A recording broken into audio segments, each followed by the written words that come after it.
본문으로 씨 뿌리는 비유, 우리 공과에 맞춰서 Parable of Sowing, 씨 뿌리는 비유, 이런 제목으로 하나님 말씀을 선포하고 함께 은혜 받고자 합니다. 예수님은 때때로 이 심오한 진리를 가르쳐 주시기 위해서 극히 비근한 비유를 사용해서 복음 진리를 가르쳐 주셨습니다.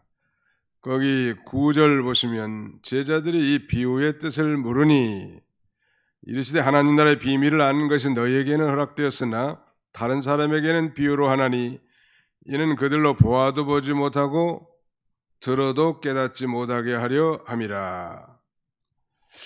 왜 예수님께서는 비유를 사용하셨을까? 남자들은 이 군대 가면 매일매일 보초를 서게 되는데 그날의 암구호, 암호가 반드시 하달이 돼요. 그날 산까치 하면 이제 이상한 사람이 접근했을 때 보초선 사람에게 암호 하면 산까치 하면 통과가 되는데 만약에 그렇지 못하다면 전방에서는 바로 사살을 할 수밖에 없단 말이에요. 그 암호를 사용하는 이유는 아군들은 정확하게 다 이해할 수 있도록 하기 위한 것이고 반면에 적군들에게는 감추기 위해서 사용하는 것처럼 예수님께서 이 비유를 사용하신 것은 오늘 10절에 말씀하신 대로 너희에게는 허락되었으나 다른 사람에게는 비유로 하나니 이는 그들로 보아도 보지 못하고 들어도 깨닫지 못하게 하려 함이라. 이 비유를 활용해서 이 영적 진리를 요효하게 예수님이 가르쳐 주셨는데 이 비유라는 말은 헬라말로 파라볼레 이런 말이거든요. 파라 뭐뭐 곁에, 볼레 던지다 그런 말인데 이건 곁에 던지다는 뜻인데요. 한 사물을 다른 사물 곁에 놔두고 한 사물을 다른 사물 곁에 놔두고 비교하거나 혹은 대조함으로써 그 사물의 실체를 정확하게 파악하게 하는 진리 교육의 일환인 것입니다. 예수님은 비유의 창시자는 아니지만 아무튼 그 진리를 가르치실 때 말하자면 적절하게 이 비유를 아주 활용하신 분이시죠. 사실적으로 직설법을 이렇게 말씀하면 더 좋을 것 같은데 이렇게 감췄단 말. 그러니까 불택자들에게는 감춰진 것이고 택한 백성들에게는 그것을 알고 듣고 깨닫게 해서 구원을 얻게 해놓은 것입니다. 놀라운 비밀이죠. 그래서 이 비유를 많이 사용하셨습니다. 오늘 본문에서 이제 우리에게 익숙한 이 씨 뿌리는 비유를 말씀하고 있는데 씨 뿌리는 자는 예수님을 가리키고 넓게 말한다고 하면 모든 복음 전도자들도 씨 뿌리는 자이겠지만 정확하게 말하면 씨 뿌리는 자이신 예수님을 수종드는 즉 이 심부름하는 심부름꾼들이라고 할 수 있고요. 씨는 하나님의 말씀을 가리킵니다. 복음 진리의 말씀. 자 거기 11절을 보십시오. 이 비유는 이러하니라. 씨는 하나님의 말씀이요 그랬단 말이에요. 씨가 뭐예요? 하나님의 말씀이에요. 하나님의 말씀, 특별히 하나님의 말씀은 여기서 복음 진리의 말씀이랍니다. 즉 복음의 씨. 이 씨는 생명력이 있고 확실하단 말이에요.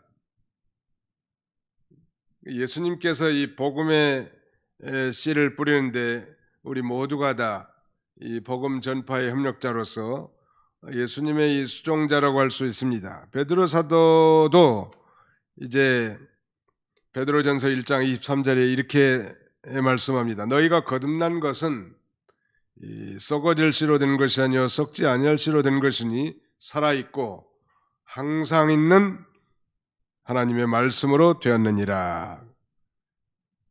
이게 너희가 거듭난 것은 썩어질 씨로 된 것이 아니요 썩지 아니할 씨로 된 것이니 살아있고 항상 있는 하나님의 말씀으로 되었느니라.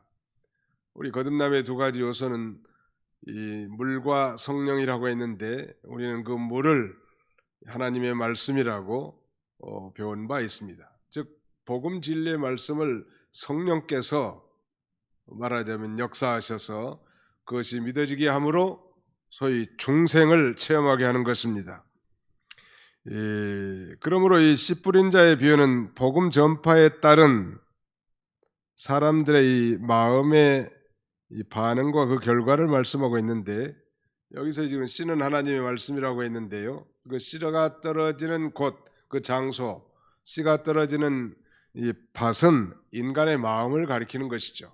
그래서 하나님의 말씀이 어떤 밭에 떨어질 때 이 충실한 곡식을 결실할 수 있는가, 그거에 대해서 오늘 본문은 자세하게 설명하고, 하나님의 말씀에 대한 인간의 마음 상태와 그 결과를 이렇게 비유적으로 교훈한 것입니다.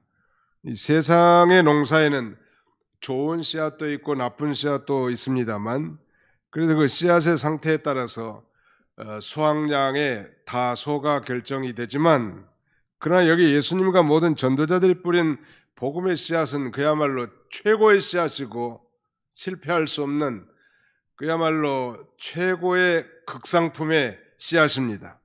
그러므로 복음 농사에 있어서 수확량의 차이는 씨의 문제가 있고 문제가 있는 게 아니고 종자의 문제가 있는 것이 아니라 이 마음의 밭에 따라서 달라진다는 것. 오늘 본문에는 우리가 익히 들어 잘 알고 있는 네 종류의 씨가 떨어진 장소, 즉 네 종류의 이 마음의 밭이 등장하는데요, 오늘 이 네 종류의 마음의 밭에 뿌려진 하나님의 말씀의 씨의 결과는 무엇인가? 그 첫 번째가 이제 길가에 떨어진 씨죠. 씨 뿌리는 비유와 해석에 대해서 엄밀하게 말하면 4절부터 이 마지막 절까지 잘 언급을 하고 있는데, 우리 4절로 5절을 다 같이 통독 한번 하실까요? 8장 4절 5절 시작. 각 동네 사람들이 예수께로 나와 큰 무리를 이루니 예수께서 비유로 말씀하시되 씨를 뿌리는 자가 그 씨를 뿌리러 나가서 뿌릴새 더러는 길가에 떨어짐에 밟히며 공중의 새들이 먹어버렸고. 이 길가에 떨어진 씨, 이 길가 하면 우리가 상상할 수 있는 건 많은 사람들이 다녀서 다져지고 딱딱한 장소를 상상할 수 있겠는데, 그래서 이 생명의 씨앗을 뿌려도 결코 빨리 뿌리를 내리기가 어려운 것이죠. 이런 마음을 가진 사람들은 아무리 복음 진리의 말씀을 듣고 설교를 들어도 마음이 완고하기 때문에 받아들이지 못하고 하나님의 말씀에 대한 별로 관심도 없는 것이죠. 깨닫지도 못하고. 그러므로 궁극적으로는 결국 이 새가 와서, 여기서 새는 마귀를 가리키는데, 마귀가 와서 그 마음에 뿌려진 복음의 씨앗을 빼앗아가기 때문에 구원을 얻지 못하는 것입니다. 여기에 대한 예수님의 해석을 보겠습니다. 12절. 길가에 있다는 것은 말씀을 들은 자니 이에 마귀가 가서 그들이 믿어 구원을 얻지 못하게 하려고 말씀을 그 마음에서 빼앗는 것이요, 그랬단 말. 이 길가밭이 상징하는 것은 아주 그 완고한 그런 마음 아니겠습니까? 아주 많은 사람들이 지나다녀서 밟히고 딱딱한 땅, 그래서 그 씨가 발아하거나 뿌리를 내리지 못하는 그런 땅이란 말. 어떻게 하면 이런 길가밭과 같은 그런 이 딱딱한 밭에서도 결실할 수 있을까? 우리가 짐작하건대 밭을 깊이 파고 뒤에 엎어야 하는 것처럼 그런 완고한 마음을 회개하고 또 온유하고 겸손한 마음으로 하나님의 말씀을 들을 때 결실할 수 있을 것입니다. 기독교 고전 가운데 철로 역정으로 유명한 댐쟁이 출신의 존 버녀는 오늘 본문의 이 씨 뿌린 자의 비유를 깨닫고 자신이 거듭났다고 이렇게 고백합니다. 그는 특히 길가에 뿌려진 씨를 새들이 와서 먹어버렸다는 사실을 깨닫고 이 말씀을 듣고 깨달은 이후부터는 하나님의 말씀을 듣는 자세를 바꾸어서 들은 말씀을 마귀가 와서 빼앗아 가지 못하도록 삼가 조심했단 말. 그는 성경 다음으로 베스트셀러로 알려진 이 철로 역정을 쓰고 그가 전무후무한 신실한 그리스도인으로 살았던 것은 이 말씀에 대한 이 철저함에 기인하는 것이라고 할 수 있을 것 같습니다. 중요한 것은 씨에는 생명력이 있다는 것, 복음의 씨. 그래서 이 죽은 것 같이 보이는 그 씨라 할지라도 일단 뿌려 넣으면 싹을 내고 성장해서 열매를 맺는다는. 들은 얘기입니다만 그 이집트의 피라미드 속에서 뭐 씨앗을 발견했는데 그 몇천 년 된 씨앗 아니요? 그 씨앗을 갖다 심었는데 싹이 났다라는 그런 얘기를 들어본 기억이 있을 거예요. 그것은 곧 씨에는 뭐가 있다? 생명이 있다는 거예요. 바울은 그렇게 고백합니다. 로마교회 보낸 편지에서 내가 복음을 부끄러워하지 아니하노니 이 복음은 모든 믿는 자에게 구원을 주시는 하나님의 능력이 됨이라. 첫째는 유대인에게요, 또한 헬라인에게로다. 바로 이 복음은 씨앗과 같아서 이 모든 믿는 자에게 죄에서 구원받는 이 구원을 주시는 하나님의 능력이 있단 말이에요. 이 새 생명의 능력이 거기에 있는 거예요. 그 자체. 목사가 똑똑하고 뭐 설교를 잘하고 언변술이 좋아서가 아니고 하나님 말씀 자체에 능력이 있기 때문에 그 말씀을 그대로 받고 그대로 믿고 그대로 순종하면 우리 가운데서 풍성한 열매를 맺히게 된다는. 우리 코로나 거의 2년 기간 동안 말씀에 대한 갈급함도 있지만 그 반면에 소홀함이 더 많았을 것 같아요. 이제 좀 많이 풀린다고 하니까 성경을 좀 가까이 하고 애독하고 하나님의 말씀에 아주 철저한 삶을 사는 저와 여러분들이 다 되시기를 주님의 이름으로 축원합니다. 우리 신학교에서 신학생들한테 가르치기를 바른 신학을 하는 신학도로서 갖춰야 할 두 가지 요건이 있는데 그 첫 번째가 바로 하나님의 말씀에 대한 절대적 진리다.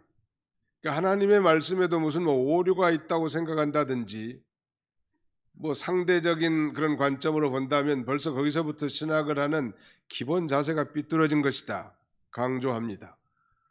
뭐 신학생들 뿐이겠습니까? 우리도 물론 이 번역 사본의 성경에 오류 없는 성경은 없겠지만 오리지널 성경 원본의 말씀은 다 오류가 없는 정확무호한 하나님의 말씀이라. 그래서 신앙과 행위에 대한 아주 규칙이 되는 것입니다.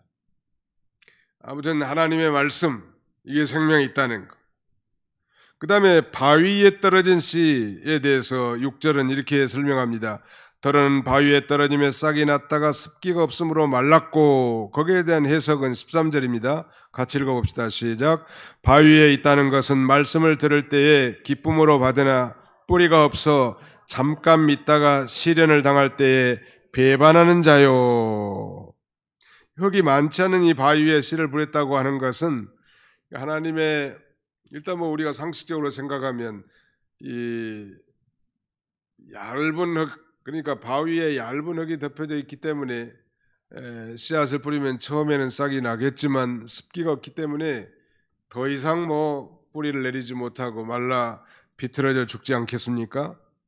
이건 하나님의 말씀을 들을 때 즉시로 받아서 일시적으로 기뻐하지만 이제 하나님의 말씀으로 말미암은 핍박과 환난이 올 때 또 반대 세력과 그 고통이 오면 포기해버리는, 아이고 못 믿겠다, 이거 믿는 일이 너무 힘들다, 그렇게 포기해버리는 그런 마음의 소유자라고 할 수 있습니다. 이 바위, 이 씨앗이 바위에 떨어졌다고 했는데 그 바위라고 하는 것은 뭘 의미할까요? 우리 인간의 어떤 고정관념의 그 지식과 지혜, 바위덩어리, 우상과 종교, 바위덩어리, 또 고집과 전통, 그런 아주 바위덩어리, 고질적인 습관과 죄, 바위덩어리라는, 우리 속에 이 바위덩어리 같은 게 있으면 하나님의 말씀을 들을 때는 아멘 하고 좋아하다가도 그 말씀으로 인해서 이제 고통과 환난, 핍박이 오면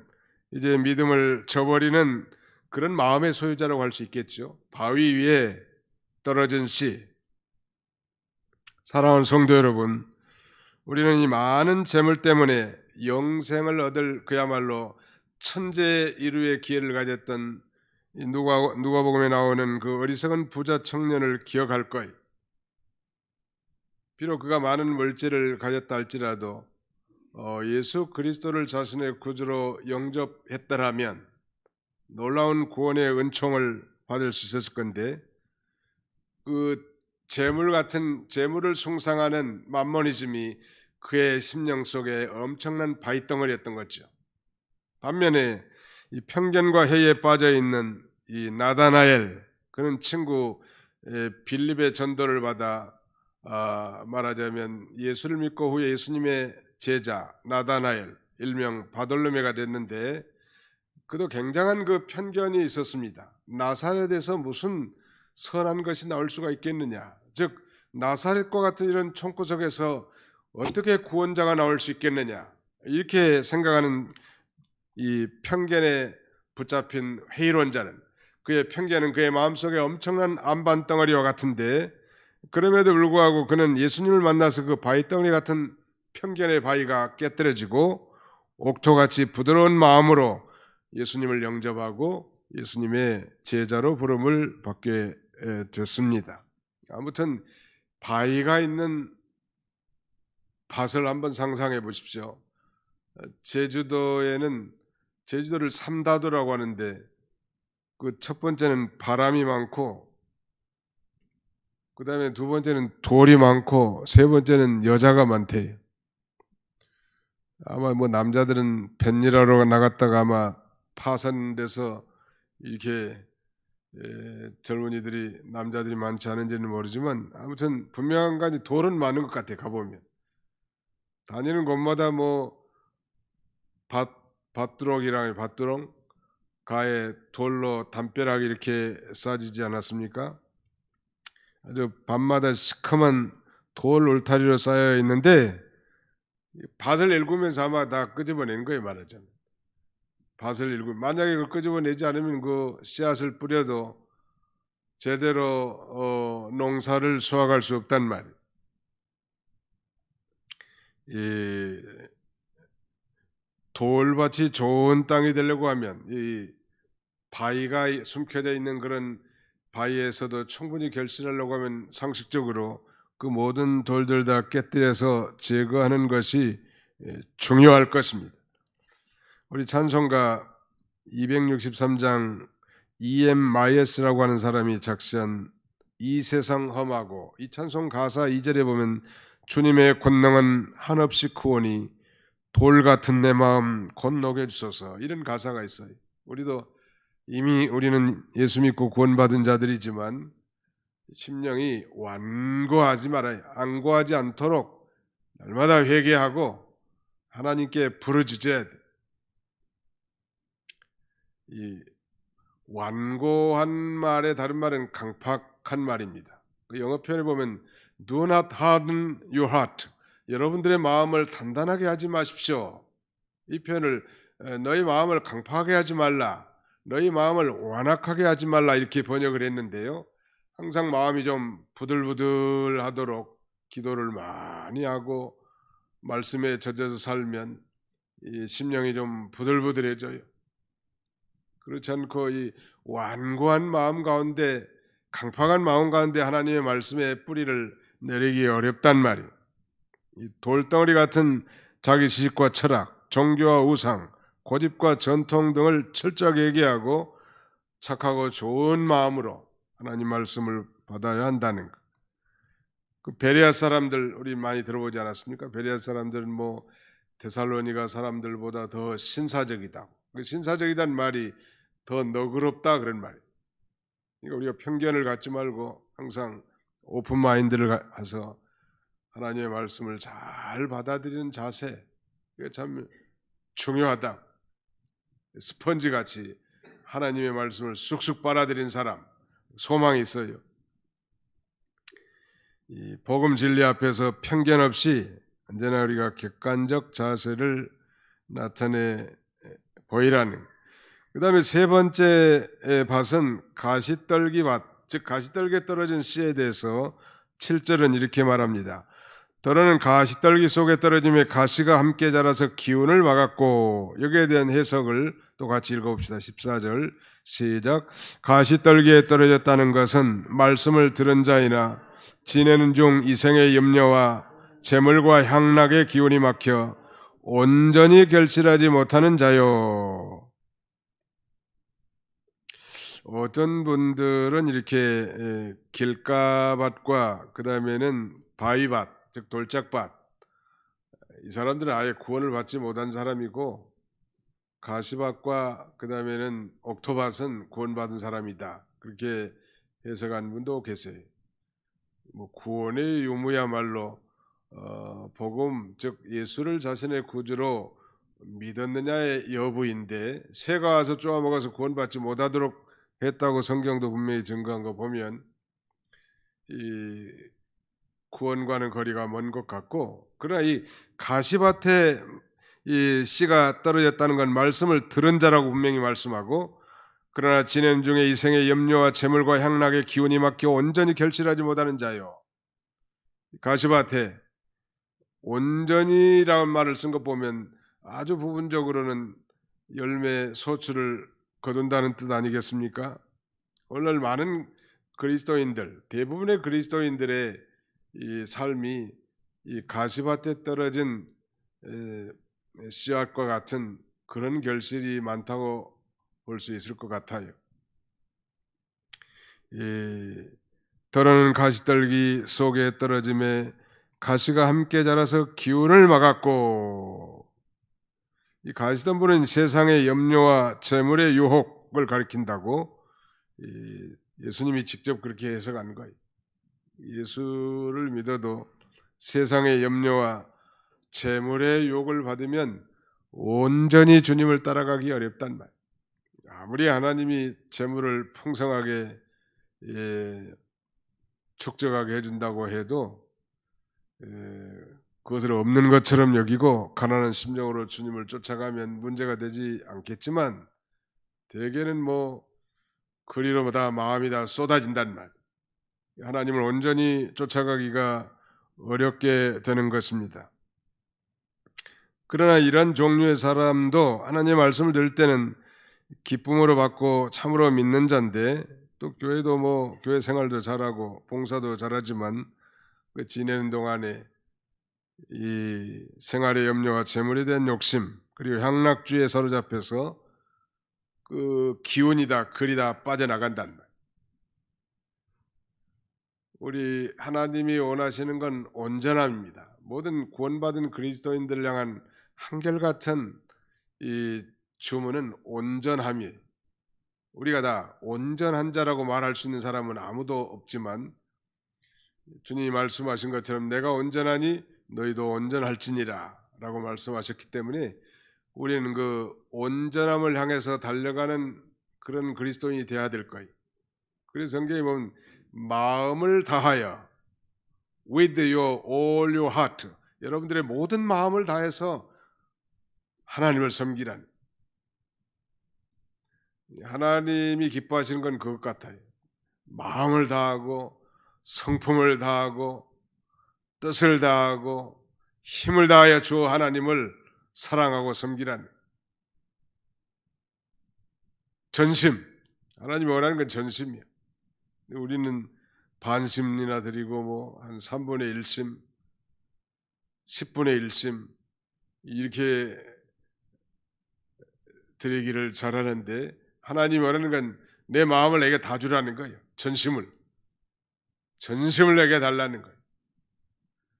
여기 가시떨기에 떨어진 이 씨앗은, 또 그런 마음의 밭을 가진 자는 전심전력을 기울일 수가 없죠.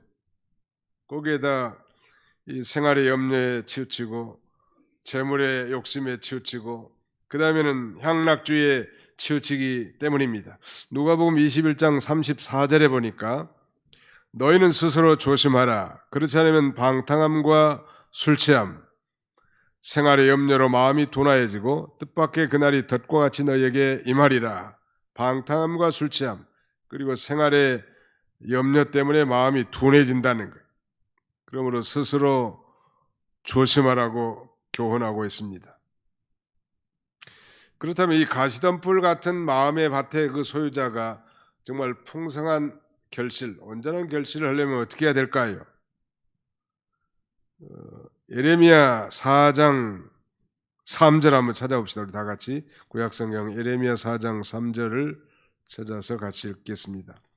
예레미야 4장 3절.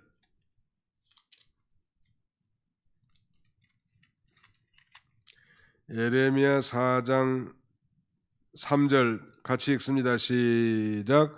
여호와께서 유다와 예루살렘 사람에게 이와 같이 이르노라.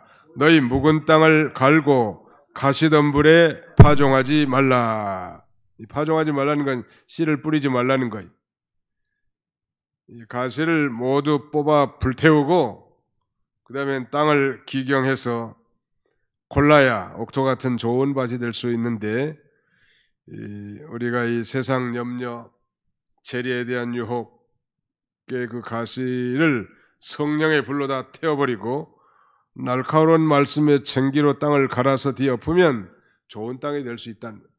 그 땅이 좋은 땅이 원래부터 있는 건 아니에요. 다 개가 나고 그 다음에 뭐 수십 년 동안 돌이라든지 못된 걸 다 걷어내고 또 거기다가 엄청난 퇴비를 붓고 또 뭐 다른 좋은 황토 같은 것도 부어 넣어서 옥토가 되는 것입니다. 처음부터 우리는 아담의 후손으로 태어난 죄 많은 인생들이에요. 전적 부패한 황폐한 땅들이었습니다. 예수 그리스도를 믿음으로 이제 성령을 받았는데 이제 우리 중생한 영이 성령의 인도를 따라 하나님의 말씀대로 순종해 나가면 이제 땅이 옥토가 되고 그 다음에는 또 좋은 열매를 거기서 결실할 수 있게 될 것입니다. 마지막에 땅 하나는 좋은 땅에 떨어진 씨. 구약시대 그 율법에는 그 안식년이 있습니다. 안식년. 뭐 안식일은 당연히 노동하지 않고 하나님을 섬기는 날인데 안식년도 마찬가지. 그 안식년은 특별히 그 농토를 쉬게 하는 거예요.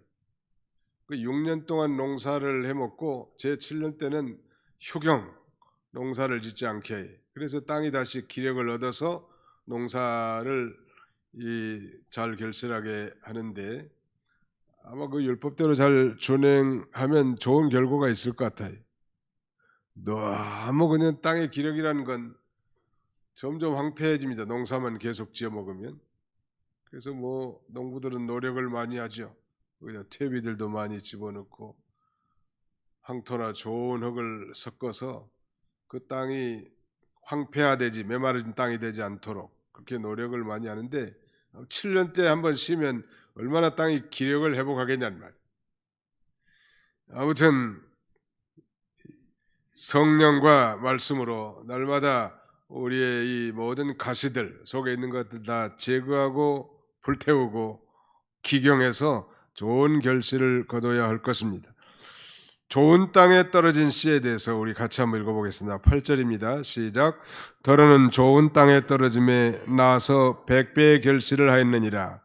이 말씀을 하시고 외치시되 들을 귀 있는 자는 들을지어다. 들을 귀 있는 자는 들을지어다. 요한계시록에도 7교회 보낸 이 편지 말미에 보면 귀 있는 자는 성령이 교회들에게 하신 말씀을 들을지어다 라고 말씀하는데 그때 그 귀라는 건 영의 귀겠죠. 다시 말씀드리면 이 신령한 내용들, 우리의 구원의 문제라든지 영생에 대한 문제든지 부활에 관한 거라든지 천국에 관한 이런 내용들은 이 육신의 귀만 가지고는 들을 수가 없어요. 그 영의 귀가 열리는 자만 들리단 말. 오늘 여기 3일 예배 참여하신 분들은 적어도 구원의 확신을 가진 성숙한 그리스도인이라고 보는데 예수를 믿고 중생한 자, 거듭난 자만이 영의 귀가 열린 자고 그 영의 귀가 열린 자만이 신령한 비유의 말씀을 다 듣고 알고 깨닫게 된단 말. 예수님이 그렇게 말씀하신 거예요. 들을 귀 있는 자는 들을지어다. 아마 크게 외치면서 그렇게 말씀하시는 거예요. 하나님의 말씀을 제대로 들을 수 있는 분별력 있는 자고 또 그 말씀을 순종하려고 하는 마음이 준비된 자란 말. 하나님의 말씀에는 생명이 있고 또 운동력이 있다고 했습니다. 그래서 착하고 좋은 마음으로 하나님 말씀을 받아서 순종하면 싹이 나고 자라나서 아름다운 열매를 맺게 됩니다. 나중된 자가 또 먼저 될 수 있는 거예요. 데살로니가 교회 성도들을 바울은 칭찬하는데 바울 일행의 전도자들이 아주 짧은 시간 이 데살로니가 지역에 가서 복음을 전파했는데 놀랍게도 이 데살로니가 사람들은 바울 일행이 증거한 바울이 전파한 이 복음 진리의 말씀을 받을 때 사람의 말로 받지 아니하고 하나님이 자신들에게 직접 주신 말씀으로 받아서 그들 믿는 자 가운데서 역사가 나타났다고 그렇게 편지하고 있지 않습니까? 오늘도 오늘 우리 그리스도인들도 마찬가지. 누가 하나님의 말씀을 증거하든 내게 주신 하나님의 말씀으로 절대적 진리의 말씀으로 마음으로 받아서 그대로 믿고 그대로 순종하면 열매가 맺힌다는 말. 역사가 나타나는 누구든지 마찬가지. 그러나 그것을 흘러 떠내리고 창념하지 않고 그 말씀을 순종할 마음도 없이 듣는다면 그 마귀가 다 빼앗아가기 때문에 결실을 할 수 없는 것입니다. 오늘 네 가지 마음의 밭에 대해서 증거했죠. 길가밭과 같은 그런 마음, 바위 즉 돌짝 같은 그런 마음, 돌짝밭과 같은 마음, 세 번째는 가시떨기 밭과 같은 그런 마음, 마지막 네 번째가 옥토 즉 좋은 땅과 같은 그런 마음. 우리는 이 좋은 땅과 같은 그런 착하고 좋은 마음으로 하나님의 말씀을 아멘 하고 받아들이면 그 열매가 맺힌다는 거예요. 금년에 그 유명한 여의도 순복음교회 조용기 목사님이 소천하셨는데 뭐 다른 건 잘 모르겠지만 순복음교회에 대해서 아무튼 그분들은 아멘은 잘하는 것 같아. 그러니까 아멘을 잘하니까 강대상에서 설교하는 설교자가 뭐 성령이 충만해가지고 없는 것까지도 아주 뭐 말씀을 능력 있게 잘 전파할 것 같아요. 그런 면에서는 참 그 귀한 바가 크다고 생각이 됩니다. 아무튼 아멘을 받아들이는 거예요. 우리 한번 아멘 한번 해보실까요? 아멘. 아멘을 좀 잘하는 게 좋을 것 같아요. 저도 그렇게 믿습니다. 저도 그렇게 동의합니다. 아멘 하고 하나님 말씀을 받으면 그 말씀이 이제 싹이 나고 자라나서 30배, 60배, 100배, 60배, 30배의 결실을 맺게 되는 것입니다. 폴 러셀만이라고 하는 자가 우연히 지나가다가 한 사람에게 전도했습니다. 전도를 받은 그 사람은 할리우드, 미국 LA의 할리우드에서 활동한 유명한 영화 제작자였는데 폴 러셀만은 그 후에 그 사람과 같이 성경 공부를 했는데 그 사람이 큰 은혜를 받았다고 합니다.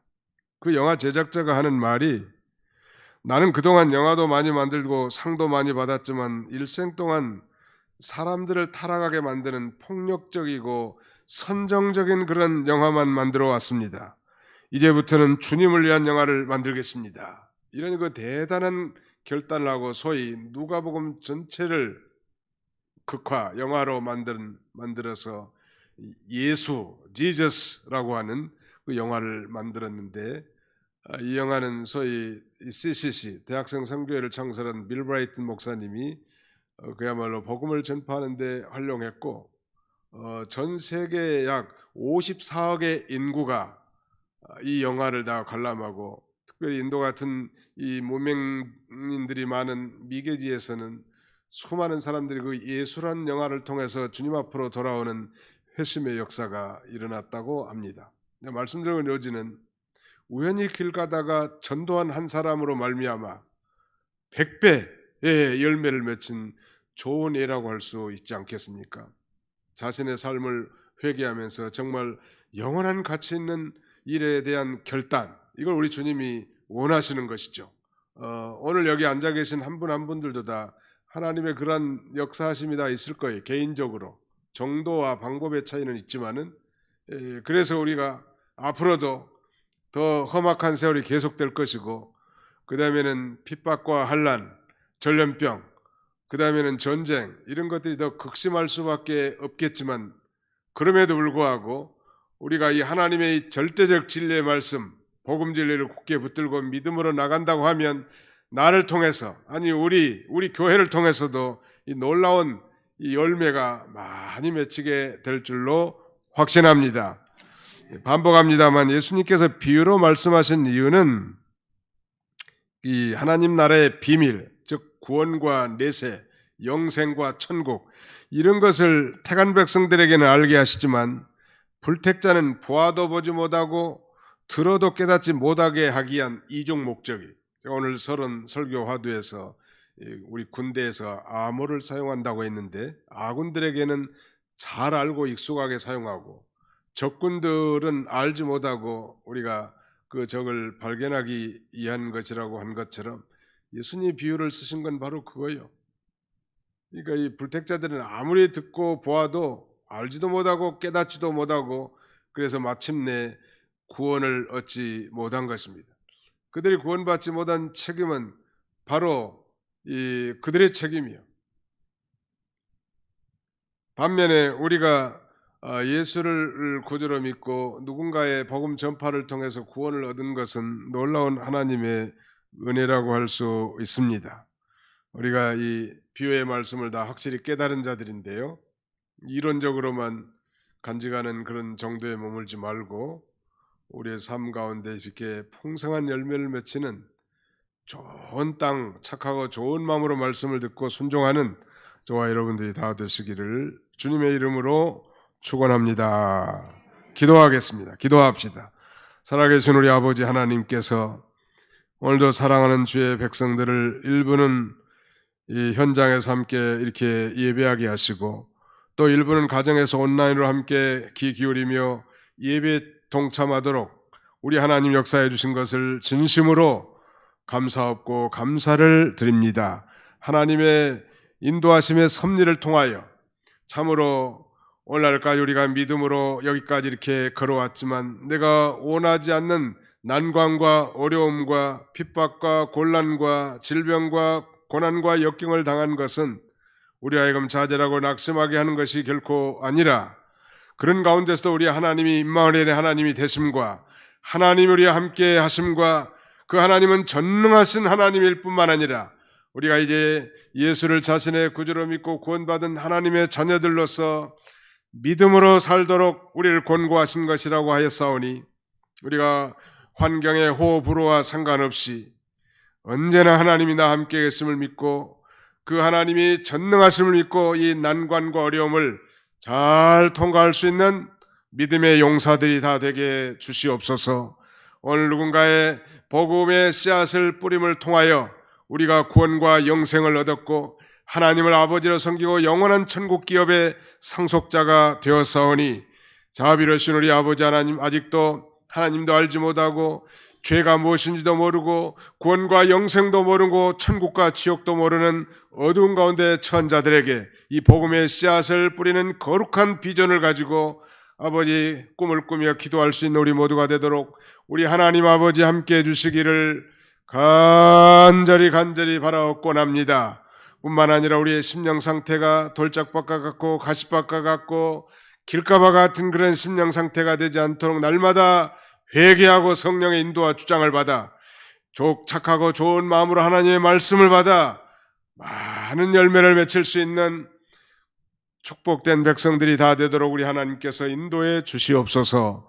남은 주간도 주님이 친히 함께 해주시고, 이제 아버지 코로나19가 조금씩 잦아들고 있는데 아버지 온전히 모든 일상이 다 회복되고 예배가 회복되고 아버지 하나님 복음운동이 다 회복되어 하나님의 뜻이 하늘에서 이루어진 것처럼 땅에서도 온전히 이루어지도록 우리 하나님 도와주시옵소서.